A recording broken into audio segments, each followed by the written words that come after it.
우리 모두가 다 함께 보고 느끼는 대로 오늘 이 나라가 처한 현실은 참으로 엄중하고 우리의 마음이 무겁습니다. 저 또한 마찬가지입니다. 같은 하나님을 믿는 성도들과 목회자들마저도 지금의 현실에 대한 해석이 극단적으로 갈라집니다. 이런 혼란한 상황에서 오늘 우리는 3.1절 제106주년 기념 예배를 드리고 있습니다. 그래서 오늘 이 시간에는 성경에서는 과연 국가 등의 공권력과 국민의 관계에 대해서 어떻게 말하고 있는가에 대해서 살펴보겠습니다. 그리고 특히 오늘 3.1절 기념주일을 맞이하면서 여러분들이 이 나라 백성으로 이 나라를 위해서 기도하는 계기가 되기를 바랍니다. 국가라는 공권력을 어떻게 보아야 하는가? 기본적인 것은 위에 있는 권세들에게 복종하라 하는 것이 본문의 가르침입니다. 오늘 본문 1절과 2절 말씀을 우리 화면 보면서 함께 읽어보겠습니다. 시작. 각 사람은 위에 있는 권세들에게 복종하라. 권세는 하나님으로부터 나지 않음이 없나니 모든 권세는 다 하나님께서 정하신 바라. 그러므로 권세를 거스르는 자는 하나님의 명을 거스름이니 거스르는 자들은 심판을 자취하리라. 아멘. 그래서 이 본문 화면으로 보는 이 1절과 2절은 역사적으로 종교와 정치를 분리하고 정치 참여는 종교인이 할 도리가 아니다 하는 입장을 지지하는 것으로 인용되는 가장 대표적인 구절입니다. 그런데 여러분, 사실은 이것이 그리 간단한 문제가 아닙니다. 만약에 오늘 본문 1절 말씀을 무조건 위에 있는 권세들에게 복종하라 이렇게 읽으면 잘 읽는 것일까요? 문자적으로 위에 있는 권세들에게 무조건 복종해야 한다라고 읽으면 많은 문제가 생깁니다. 예를 들어서 일본이 우리나라를 지배하고 있는 상태에서 위에 있는 권세가 일본일 때 위에 있는 권세들에게 복종하라 하는 구절을 문자적으로 이해해서 일본에 항거하지 않는 것이 성경적인 가르침이다 이렇게 해석하는 것이 맞다고 보십니까? 만약에 그랬다면 3.1운동은 일어날 수가 없었을 것입니다. 그리고 일본이 우리나라를 지배해서 신사참배를 강요했는데 신사참배를 강요하는 일본의 권력이 하나님께서 인정하신 것이라고 생각하고 무조건 복종해야 합니까? 하나님을 섬기지 말라는 일본의 신사참배 또한 위에 있는 권세에게 복종해야 하므로 침묵한다면 그보다 더 위에 계신 하나님께서 기뻐하실까요? 아니지요. 아닙니다. 잘못은 잘못이라고 해야 합니다. 그렇다면 이 구절을 어떻게 이해하는 것이 성경적인 이해일까? 단어를 가지고 하나하나 살펴보겠습니다. 본문 1절은 각 사람은 이렇게 시작합니다. 보통 사람을 뜻하는 헬라어는 안트로포스라는 단어가 있습니다.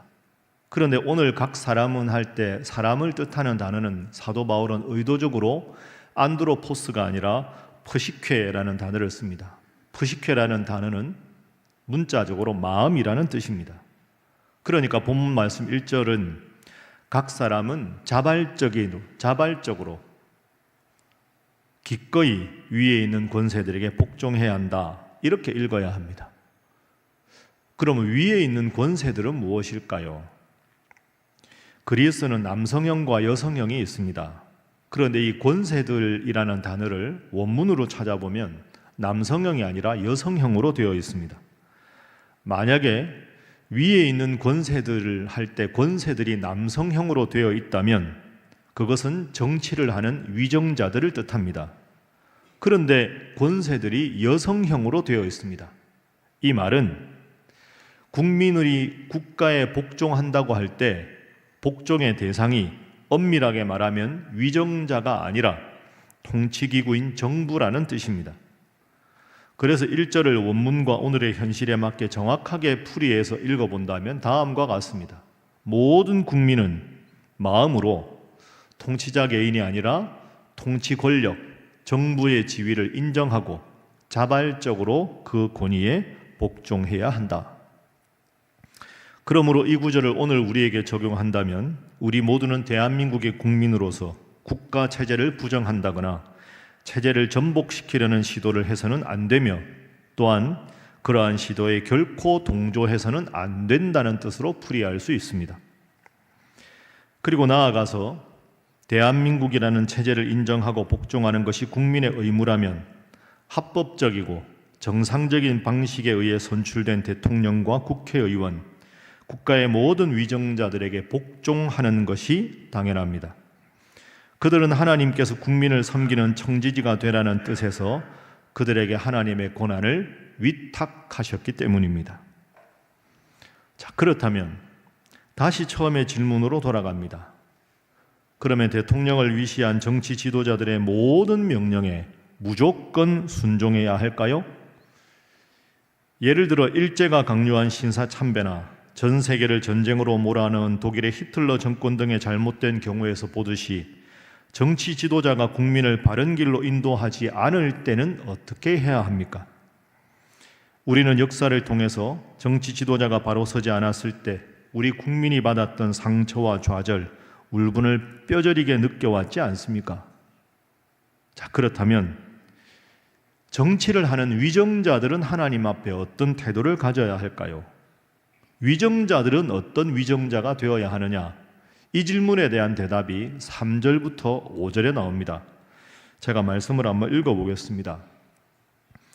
다스리는 자들은 선한 일에 대하여 두려움이 되지 않고 악한 일에 대하여 되나니 내가 권세를 두려워하지 아니하려느냐. 선을 행하라.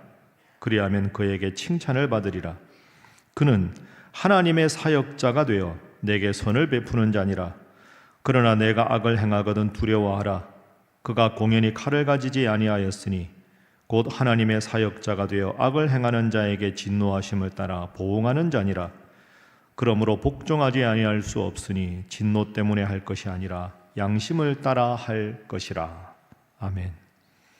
자, 그러면 이제 위정자들이 어떤 위정자가 되어야 하는가에 대한 본문의 가르침입니다. 결론부터 말씀드리면 위정자는 하나님 앞에서 바른 정치를 해야 합니다.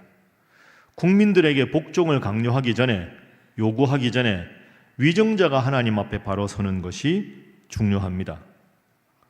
여러분이나 저나 국가의 권력, 즉 공권력은 우리가 선한 일을 할 때는 아무런 개입을 하지 않습니다. 그러다가 우리 국민이 법을 어기거나 잘못했을 때는 국민이 부여한 권한으로 잘못을 저지른 사람을 처벌합니다. 이것이 위정자들에게 하나님께서 부여하신 권한입니다. 그것이 바로 방금 읽은 3절 말씀입니다. 3절을 다시 한번 보십시오. 다스리는 자들은 선한 일에 대해서 우리가 착한 일을 했을 때는 공권력의 두려움을 갖지 않습니다. 그러나 우리가 죄를 짓게 되면 공권력에 대해서 두려워하는 마음을 갖습니다. 그래서 우리는 권세를 두려워하는 거죠. 그럼 어떻게 해야 될까요? 선을 행하면 됩니다. 범법 행위를 하지 않으면 공권력을 두려워할 필요가 없다는 것이 3절의 말씀입니다. 그러면 저 3절 말씀을 가지고 위정자들의 역할을 생각해 볼까요? 위정자들은 누구냐? 성경적으로 보면 이들은 하나님의 귀한 이 땅의 국민이 선한 행동을 하면 보호해주고 죄와 잘못을 저지르지 않도록 계도하고 국민이 행복을 느끼며 살아갈 수 있도록 하나님으로부터 권한을 위탁받은 사람들이 위정자입니다. 그러므로 엄밀히 말하면 대통령, 총리, 장관, 국회의원 다 권세자들이 아닙니다. 권세자는 오직 하나님 한 분이시고 그들은 다 하나님의 청지기일 뿐입니다. 4절 앞부분에 분명히 이 점을 말합니다. 그는 하나님의 사역자다. 사도 바울은 분명히 말하죠. 권력자들은 권력자가 아니라 하나님의 사역자다. 이렇게 말합니다. 저 사역자라는 단어가 그리스어로 디아코노스입니다. 이 단어의 원래의 뜻은 주인이 식사를 할 때 주인의 식사를 도와주는 시중 드는 사람입니다. 굳이 영어로 표현하면 헬퍼라고 할 수 있습니다. 좀 더 고상하게 성경적으로 표현하면 청직입니다. 그리고 이 디아코노스라는 단어에서 여러분이 잘 아는 교회 직분인 집사님 할 때 집사라는 단어가 유래하였습니다. 그렇습니다. 성경의 가르침에 따르면 위정자들은 권력자가 아닙니다. 그래서 자신들의 지위를 이용하여 마구 권력을 행사하는 사람들은 바른 위정자들이 아닙니다. 그래서 그런 경우까지 무조건 그들에게 복종하라고 본문을 읽는 것은 잘못된 일입니다. 국민을 보호하지 않는 위정자, 자신이 하나님의 청직이라는 의식을 잊고 행동하는 지도자에게까지 무조건 복종을 강조하는 것은 성경의 가르침이 아닙니다. 분명히 말합니다. 권력자는 하나님 한 분이 유일하시고 위정자들은 청지기입니다. 하나님의 귀한 이 나라 대한민국 백성들을 잘 섬기라고 권한을 부여받은 국민의 공복이 바로 위정자들입니다. 여러분, 그래서 높은 지위에 있는 분들일수록 자신의 정체성을 분명히 해야 합니다. 위정자들은 다 청지기입니다. 이 청지기 의식이 분명해야만 겸손할 수 있습니다. 그래서 기독교적인 관점에서 말한다면 리더십이라는 용어보다는 청지기 의식이 더 맞다고 생각합니다. 교회도 마찬가지입니다. 교회의 주인은 누구십니까? 하나님이십니다. 하나님께서 이 교회를 잘 위탁하고 관리하라고 목사를 세우신 것뿐입니다. 비단 목사뿐이 아니라 여러분 모두에게도 해당이 됩니다. 한번 저를 따라 하시기 바랍니다. 교회의 주인은 하나님이시다. 교회의 주인은 하나님이시다. 나는 주인이신 하나님의 명령을 받아 이 교회를 섬기는 신일교회 청직이다. 여러분 믿습니까? 교회의 주인은 하나님이시고 나라의 주인은 하나님이십니다. 우리들은 위정자들은 하나님의 명령을 받아서 섬기는 청지기입니다. 이 점을 정치 현실에 적용해 보겠습니다. 대한민국을 다스리는 분은 누구십니까? 하나님이십니다. 그 하나님께서 이 땅의 대한민국 백성들을 잘 보살피라고 필요에 따라 하나님께서 대통령을 세우시고 국무총리를 세우시고 장관과 국회의원과 여야 정치 지도자들의 직책을 맡기신 겁니다. 다들 청지기입니다. 착각해서는 안 됩니다. 그래서 훌륭한 지도자는 군림하는 지도자가 아니라 섬기는 지도자입니다. 우리나라 헌법 제1조 1항과 2항은 다음과 같이 시작하지요. 제1조 대한민국은 민주공화국이다. 2항 대한민국의 주권은 국민에게 있고 모든 권력은 국민으로부터 나온다. 그렇습니다. 이러한 전제에서 국가와 위정자가 국민을 존중하고 권력의 출처가 자신의 정치적인 능력이 아니라 국민으로부터 나온다는 것을 명심하고 기억할 때 우리는 그런 국가 권력에 당연히 복종해야 합니다. 그리고 그러한 국가와 위정자들이 있을 때 우리는 국민으로서의 의무를 다해야 합니다. 그것이 바로 6절과 7절에 잘 나와 있습니다. 우리가 세금을 바치지 않습니까? 국민의 의무지요. 성경에 나옵니다. 너희가 세금 조세를 바치는 것도 이로 말미암음이라. 위정자들이 하나님의 일꾼이 되려 바로 이 일에 항상 힘쓰느니라. 7절 말씀. 모든 자에게 줄 것을 주되 세금을 내는 것, 조세를 받을 자에게 조세를 정직하게 바치고 관세를 받을 자에게 관세를 바치고 두려워할 자를 두려워하며 존경할 자를 존경하라. 이렇게 분명히 국민으로서의 의무를 성경에서도 말하고 있습니다. 사랑하는 우리 신일교회 성도 여러분, 우리 교회는 항상 교회 표를 예배 때마다 제창합니다. 그리고 그 교회의 표는 항상 바로 믿고로 시작합니다. 오늘 말씀드린 이 나라의 국민으로서 우리가 위정자들과 국가에 대해서 어떤 태도를 가져야 하는지 성경의 근본적인 원리를 바르게 알고 앞으로도 이 나라를 위해서 기도하는 신실한 국민이 되시기를 주님의 이름으로 부탁합니다. 옆에 있는 분들과 인사 한번 하겠습니다. 나라를 위해서 기도하시기 바랍니다. 한 번 더 하겠습니다. 국민의 의무를 다하시기 바랍니다. 여러분, 저는 설교단에서 정치적인 입장을 밝히는 것은 잘못이라고 생각합니다. 오늘 설교도 그래서 가장 근본적인 원리에 대해서 말씀을 드리고 있습니다. 목사로서 여러분들께 꼭 당부드리는 것은 여러분의 이해를 떠나서 이 어려운 현실을 놓고 하나님 앞에 기도해야 한다 하는 점입니다. 기도가 중요하다. 여러분 다 알고 계시죠? 그런데 혹시 마음으로 이런 생각이 문득 드십니까? 예, 목사님 기도해야죠. 맞습니다. 그런데 기도만 한다고 뭐 세상이 달라집니까? 혹시 그렇게들 생각하고 계십니까? 그 생각이 완전히 틀렸다고는 할 수가 없겠지요. 그러나 동시에 이 점을 생각해야 합니다. 목사님, 기도한다고 세상이 달라집니까? 기도한다고 세상이 달라져요? 이렇게 말씀하시는 분들은 죄송하지만 정말 기도하는 분들은 그런 말씀하지 않습니다. 기도의 능력을 체험하지 못하신 분들이 주로 그렇게 말씀하시는 경향이 있는 것도 사실입니다. 오늘 3.1절 106주년 기념 예배를 드립니다. 3.1절이 되면 제일 먼저 떠오르는 인물, 그리고 자주 인용하는 3.1운동의 가장 대표적인 유관순 열사를 생각해 보십시오. 기도하던 학생 유관순 한 사람이 나라를 바꾸었습니다. 다시 한번 유관순에 관한 이야기를 들려드릴 테니 여러분 잘 경청해 보십시오.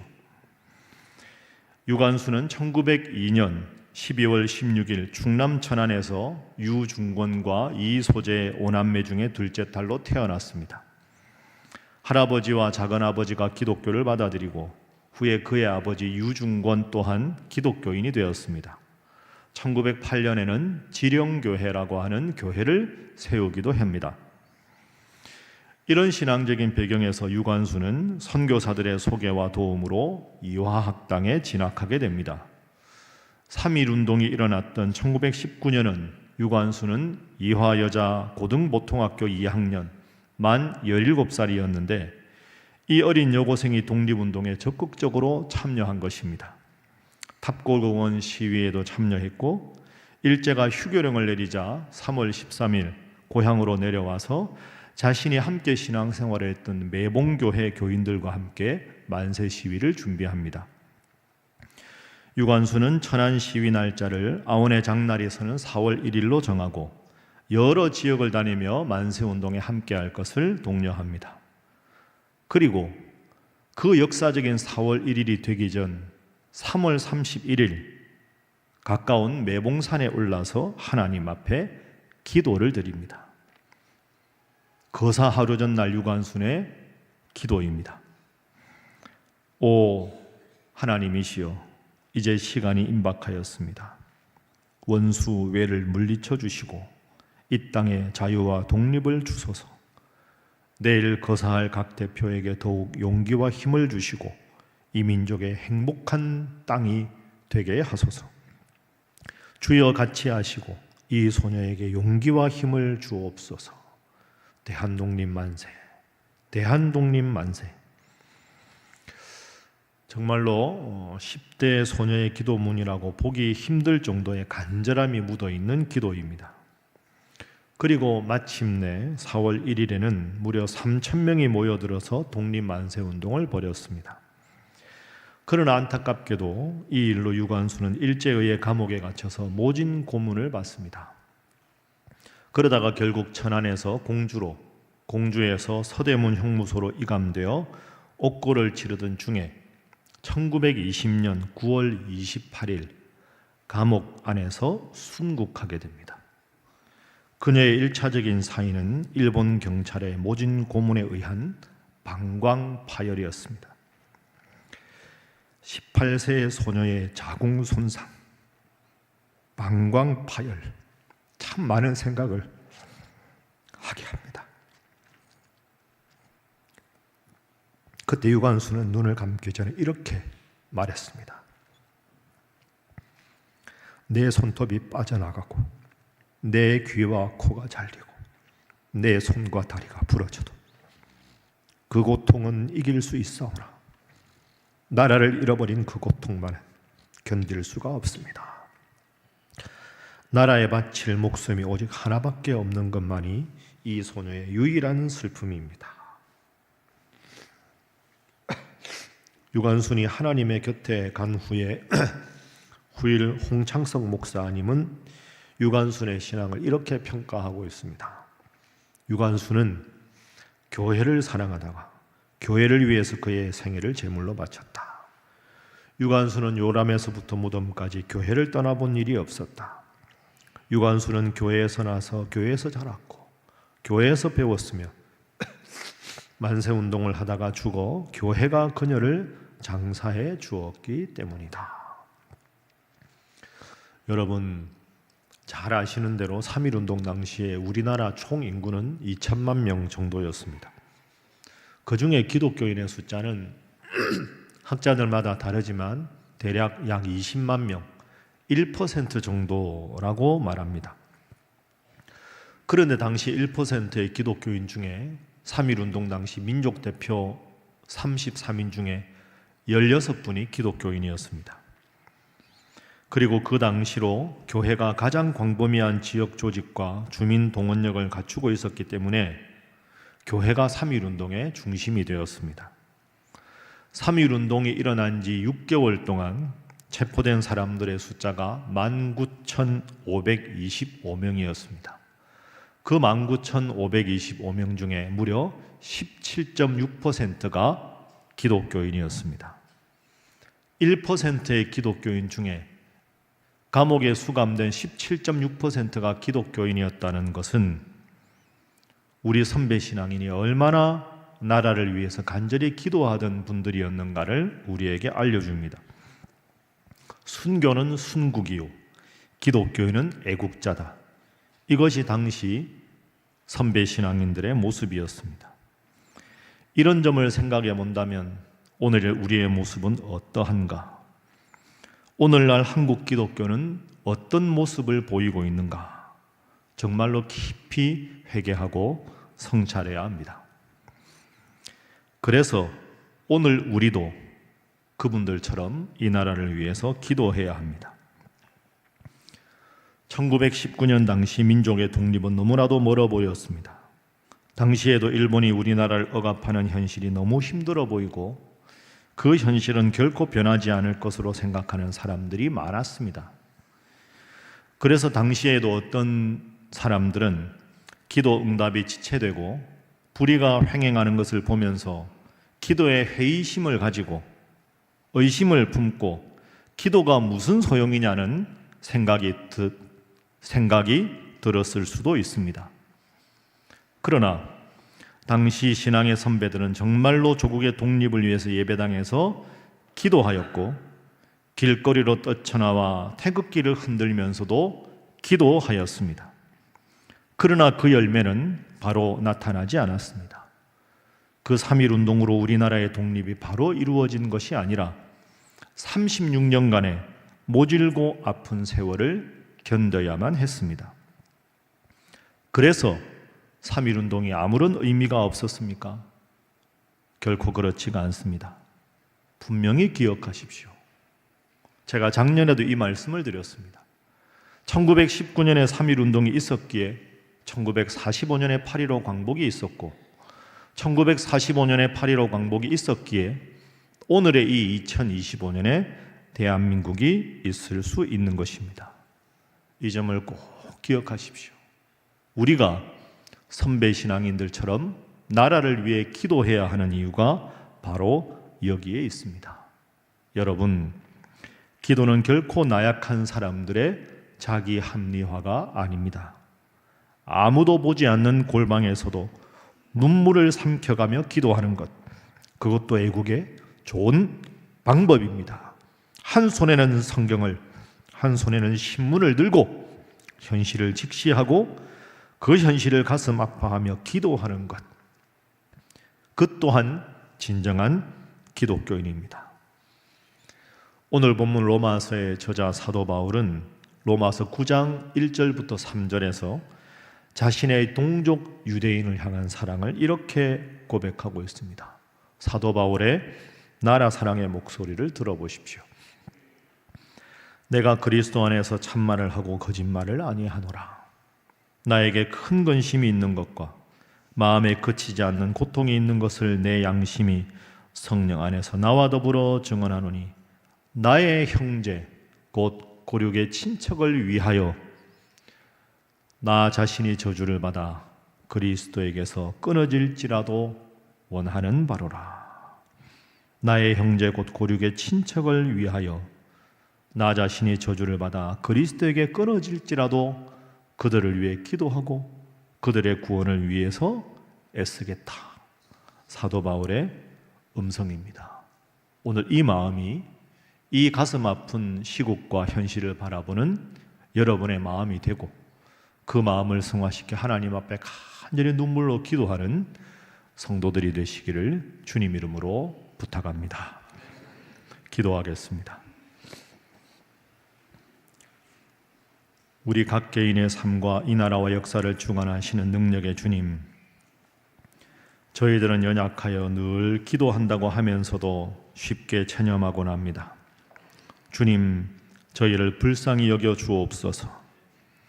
일제가 우리나라를 억압하는 불의한 현실을 체념하지 않고 예배당에 모여 눈물을 흘리며 기도하던 106년 전 신앙의 선배들의 모습, 하나님을 믿는 신앙으로 거리마다 뛰쳐나가 대한독립 만세를 외쳤던 그분들의 기도를 본받게 하여 주옵소서. 주님, 이 나라가 참으로 큰 위기에 빠져 있습니다. 나라도 위기인데 지도자라는 사람들이 서로 죽일 듯이 다투고 있고 또한 국민들도 덩달아 극한 대립을 하고 있습니다. 어떻게 결론이 나도 그 후에 또 다른 후폭풍이 오지 않을까? 이 복잡한 국제정세 속에 이 나라가 과연 어떻게 될까?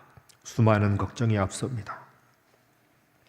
주님, 비록 때로는 오늘 우리가 살아가는 이 시대가 하나님의 의로우심을 눈으로 확인하기가 힘든 시대인 것처럼 보여도 그래도 이 역사를 주관하시는 신실하신 하나님에 대한 신뢰를 포기하지 않고 기도하는 저희들이 되게 하여 주옵소서. 그리하여 그 기도가 쌓여 3.1운동이 지난 1945년 36년 후에 이 땅의 광복을 기쁨을 주시고 또 오늘 2025년의 대한민국을 이루어 주신 하나님의 신실하심을 믿게 하여 주옵소서. 우리의 기도를 들으시는 사랑 많으신 예수님의 이름으로 기도하옵나이다. 아멘.